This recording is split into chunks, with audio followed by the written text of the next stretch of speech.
स्वागत आप सभी का देश दीपक इजी लर्निंग में, जिसमें हम लोग कक्षा 7 गणित के अध्याय 4 और अभ्यास 4C पर चर्चा करेंगे। लेकिन इस चर्चा को प्रारंभ करने के पहले हमको रचना 4 के बारे में समझ लेना है, जिसमें कह रहा है कि किसी दिए हुए बिंदु से जाने वाली एक दी हुई रेखा के समांतर रेखा खींचना। यहाँ पर यल एक रेखा है, तो इस रेखा यल के ऊपर कोई बिंदु A है। इस A बिंदु से जाने वाली और यल के समांतर रेखा हमको खींचना है। तो उसके लिए क्या करेंगे? उसके लिए सबसे पहले हम इस यल रेखा पर कोई बिंदु B चयन करते हैं और यहाँ पर हमने लिख दिया कि यह B बिंदु है। अब क्या करेंगे?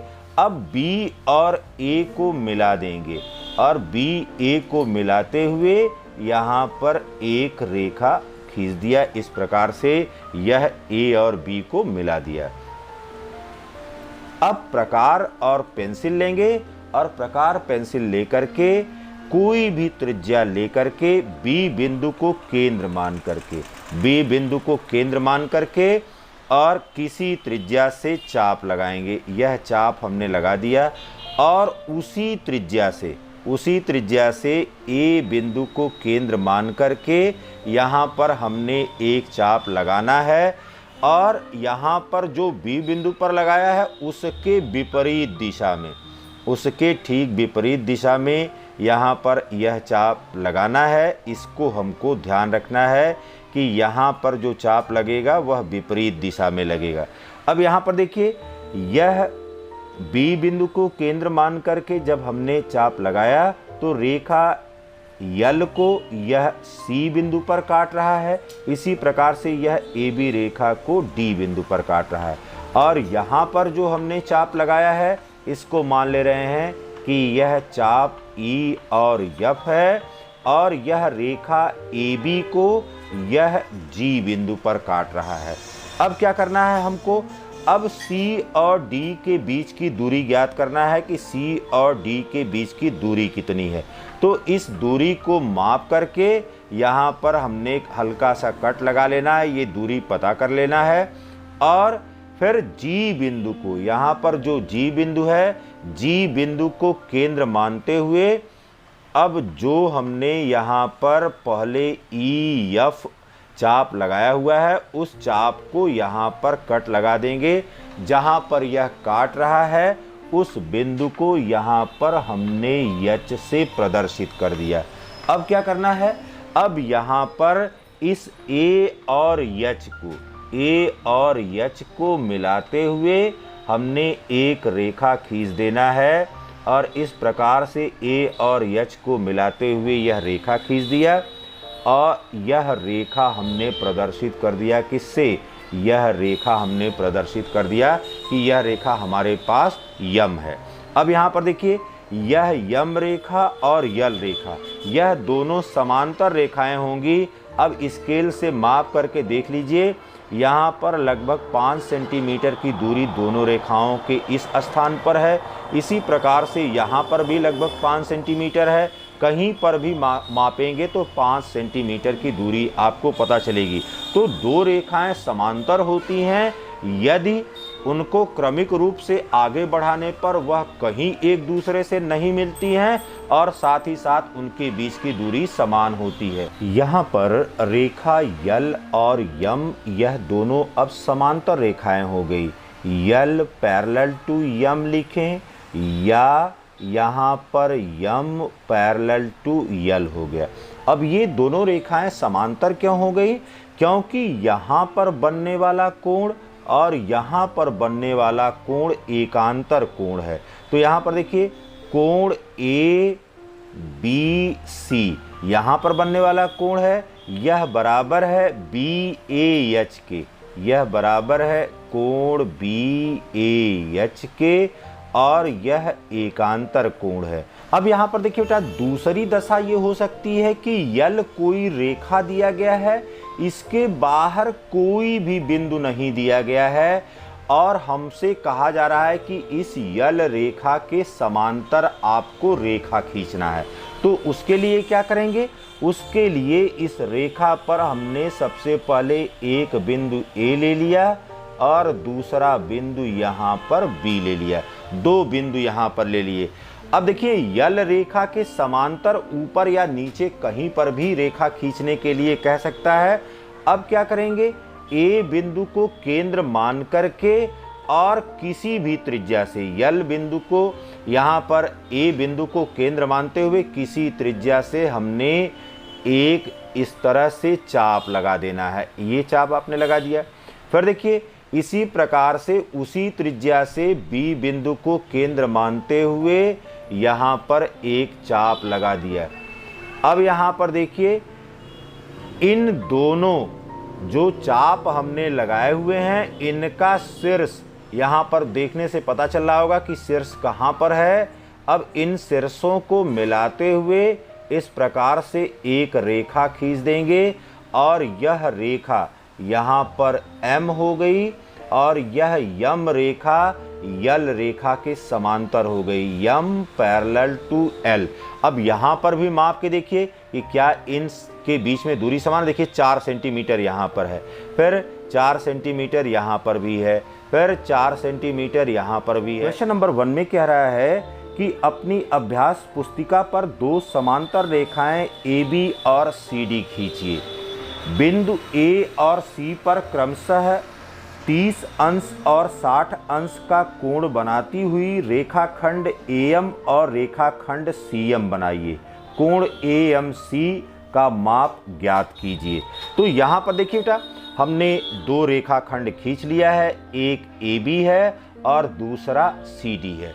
कह रहा है कि A और C पर क्रमशः 30 अंश और 60 अंश का कोण बनाती हुई रेखा खींचिए।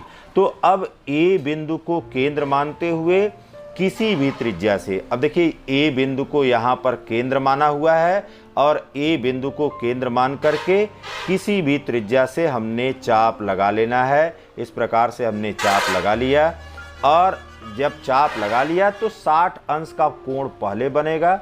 यहाँ पर 60 अंश का यह कोण बन गया।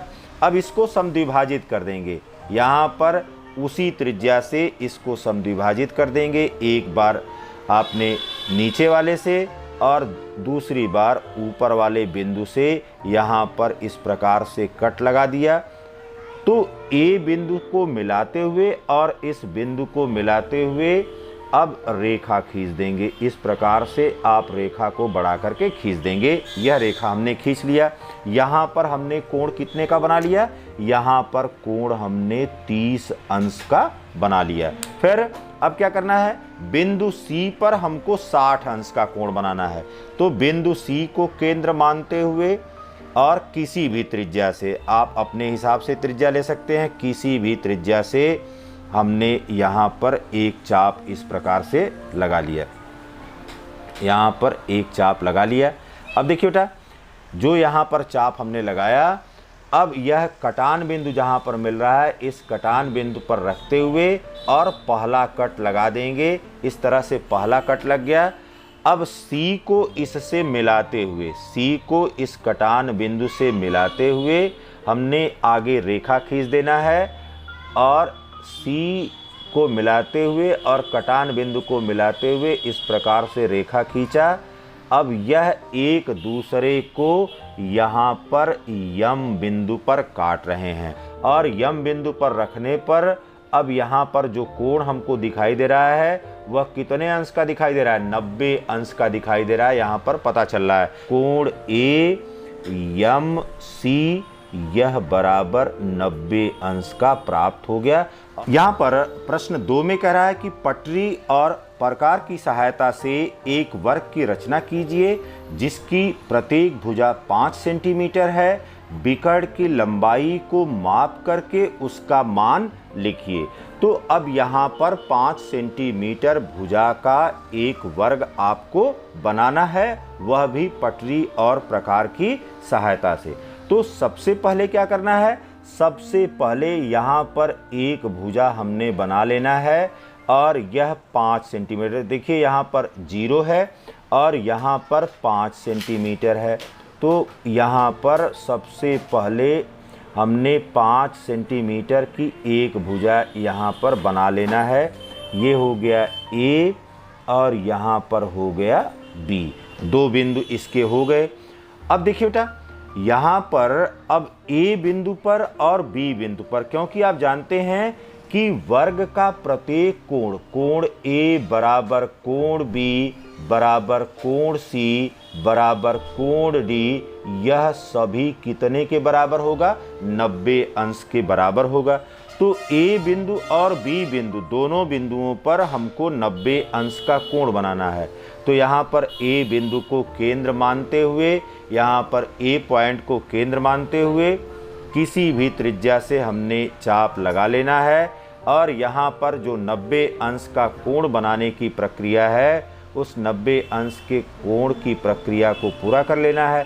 पहले 60 का कट लगा लिया, फिर 120 का हो गया। इसी प्रकार से अब 60 वाले बिंदु से और 120 वाले बिंदु से, इन दोनों बिंदुओं से यहाँ पर कट लगा लिया। अब इसी प्रकार से बी बिंदु को केंद्र मान करके उसी त्रिज्या से या नई त्रिज्या भी आप ले सकते हैं, यहाँ पर चाप लगा लिया। अब फिर सबसे पहले 60 अंश का कोण यहाँ पर बनाएंगे, 60 अंश का कोण बन गया। फिर इसके पश्चात यहाँ पर 120 अंश का कोण बन गया। अब इसको 60 और 120 के भाग को समद्विभाजित कर देंगे तो यहाँ पर यह 30 अंश का कोण बन जाएगा। इस प्रकार से 90 अंश का कोण बनाती हुई रेखा ए बिंदु से खींचेंगे। अब यहाँ पर इसको बढ़ाते हुए जितनी लंबाई चाहें आप खींच सकते हैं। इसी प्रकार से बी बिंदु को मिलाते हुए हमने यहाँ पर जो कट लगा हुआ था उससे एक रेखा खींच लिया। अब क्या करना है? अब यहाँ पर स्केल रखना है आपको और जो आपके पास प्रकार है, देखिए यहाँ पर अब 5 सेंटीमीटर की दूरी माप लेना है। यहाँ पर 0 है और इसके पश्चात यहाँ पर 5 है। ये 5 सेंटीमीटर की दूरी आपको माप कर लेना है।